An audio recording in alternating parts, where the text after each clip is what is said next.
Hello everyone, and welcome back to what is going to be hopefully another quick video that we're going to try to throw out there without much thought or scripting or planning, because that always gets in the way of me posting anything.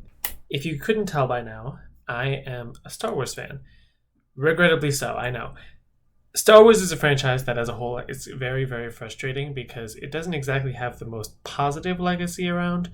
A lot of times its fans are known for getting a bit extreme when it comes to discussing these stories, because that's all they are, really, just stories. But for a lot of people it becomes like integral parts of their livelihoods, and as a result they end up going really hard when discussing very minor story elements. And personally, I don't support that, guys. Everyone's entitled to their own opinion, as long as you aren't trying to hurt real people or trying to harass real people or commenting random stupid bullshit. You're free to think whatever you want. Just keep it to yourself if that's alright. It makes it real hard to try to acknowledge that, hey, I'm a Star Wars fan, and I like this franchise, and I want to talk about it every now and then. A big issue, too, with the recent repurchase of Star Wars by Disney, I guess it was like a decade ago at this point, but point is, the recent storylines coming out of Star Wars have been frustrating to a certain degree because of the MCU-ification of Star Wars as a whole. If you don't know what I mean, basically, Marvel movies are all interconnected and all kind of rely on a formula and cameos and a lot of like references in order to appeal to the mass audiences, in order to make them feel like they're a part of it. And Star Wars recently has been doing the same thing. Not that that's anything new. The prequels are infamous for how many times they just shoehorn in random characters in order to be like, guys, remember Boba Fett? He's here now for some reason. And so when Mandalorian does the same thing, it's not necessarily a new thing. It's just frustrating because we could have moved on from that, and we don't really have to do that anymore, but apparently we do, because people love The Mandalorian, and now Ahsoka's coming out, and that's basically just one big reference to the show. I know it's supposed to be a continuation storyline, but it's the fact that it came out of casting Rosario Dawson to make a live-action cameo in Mandalorian rather than the original animated sequel series that was planned that makes it feel very disingenuous. And maybe it's good. I don't know. Maybe if the videos, by the time it comes out, maybe the show is already out and people love it. Good. I'm glad. I'm not ever going to try to shit on somebody enjoying something. Again, it's just don't take it to harassment levels, guys, please. That's all I'm asking. But for me, as a whole, this direction that Star Wars has been heading in has worn me out. I like The Force Awakens as a movie. As a sequel, it's a little but like as a movie, I really enjoy it. The Last Jedi is fine. I don't think it's great. I don't think it's terrible. We're going to leave it at that. But The Rise of Skywalker, I was extremely disappointed in. On the whole, I was like very on the fence, and when Mandalorian came out, that's kind of when I immediately became completely disinterested, because the franchise just felt like it was just catering to the most basic needs that people wanted. It's like, let's make a character that's really good to market and then give him a little baby sidekick and then put him on a bunch of pointless adventures that eventually turn into like spin-offs and TV shows that people can endlessly stream on Disney Plus, out now, rather than actually telling something that I felt like was interesting or challenging to Star Wars. And I think that's where it all comes down to, is the idea of challenging this franchise that has existed for like 50 years at this point. The original Star Wars, when it came out, I think the reason it appealed to so many people was because it took a lot of familiar concepts and it combined them all together into something that felt new and fresh, despite kind of referencing a lot of old styles of filmmaking and old storylines. A lot of people know that it is like the monomyth, the idea of the hero's journey, where there's a lot of familiar plot points about the mentor and then fighting the villain and then like going on their own darkest journey and then eventually overcoming it and, ending up back where they began. That whole concept. The thing that made it special was the fact that it took that very, very simple concept and added in elements of like westerns and sci-fi and fantasy and war movies, and it was really weird and neat, and somehow it worked. Despite all of the weird nonsense they were saying in the movie, despite the fact that none of it really made any sense, for some reason, it all stuck with people. And then the sequel came out, and somehow it was even better. That world that George and Marcia Lucas created, I feel like, has stuck around so long because a lot of people can find a lot of different things they like in it. And that in turn has also resulted in the franchise being so divisive, because if you watch Star Wars and you like one specific element of Star Wars, then that lack of element in a sequel storyline is going to frustrate you even further. So for instance, my roommate, he really likes like Han Solo because he's like an everyman, he's just like a dude. He doesn't have magic powers, he's never connected to anything. He shows up in the movie and he participates, and now he's a part of it because he's just like a guy. And so he was frustrated when in the sequel trilogy Finn seemed like he was going to be that. And then at the end of it, they're like, oh, he's force sensitive and he might be a Jedi. And it's like, but why? Did he need to be that? Could he have just been like a dude? Couldn't he have just been important because of who he is and not because he's like special?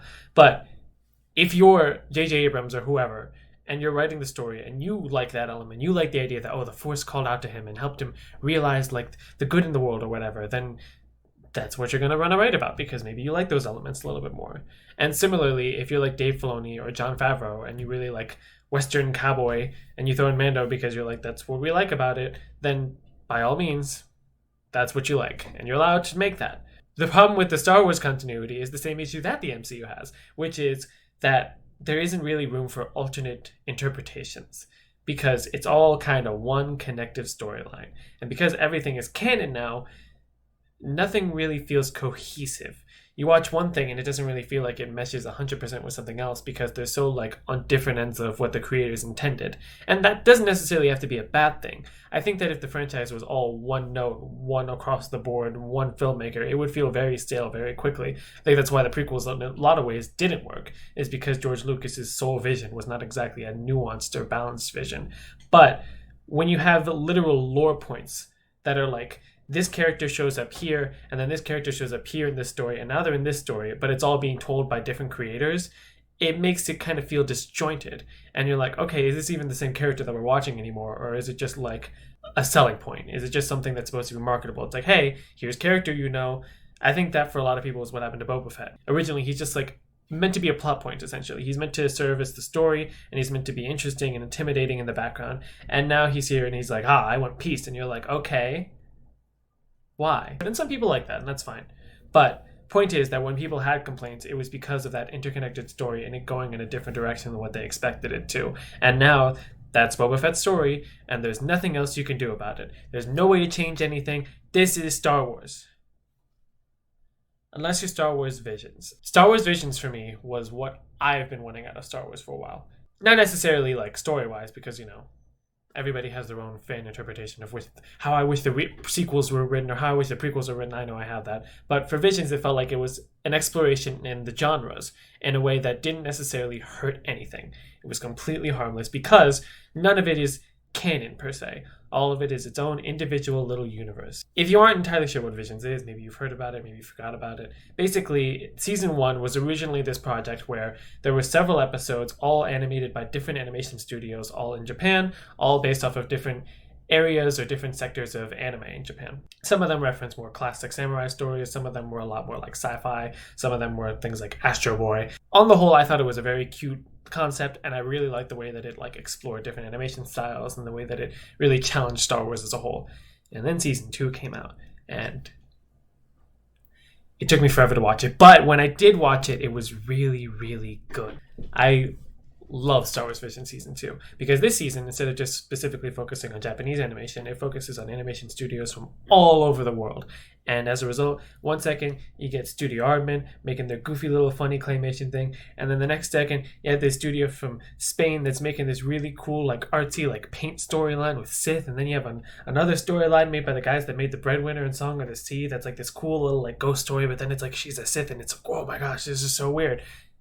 And I thank you for this. This is exactly what I'd want from Star Wars. Because to me, it captures the spirit of the original first film. And not just because it emulates it, but rather because it emulates the mentality behind making it. Which is that there were certain things that we grew up with that we like, that we could fit into this universe in a way that feels almost seamless. It's a way that's like, wow, this still feels like Star Wars. Even if it's more leaning towards fantasy, even if it's more leaning towards sci-fi, even if it's more leaning towards a Western or any other random genre, it still feels like Star Wars. And because it isn't bogged down by lore or story points or familiar characters, you're able to just accept it. It's just a fun storyline set in Star Wars. And in a lot of ways, it makes it just easy viewing and a lot more emotionally engaging. Because instead of being like, oh no, they ruined my favorite character, instead you don't know anything about this character. If you don't like them, you don't ever have to worry about seeing them ever again. And if you do like them, we get to petition and argue that Lucasfilm should be allowed to make this into a full thing. Come on, like let Studio Mir make this whole thing. Come on.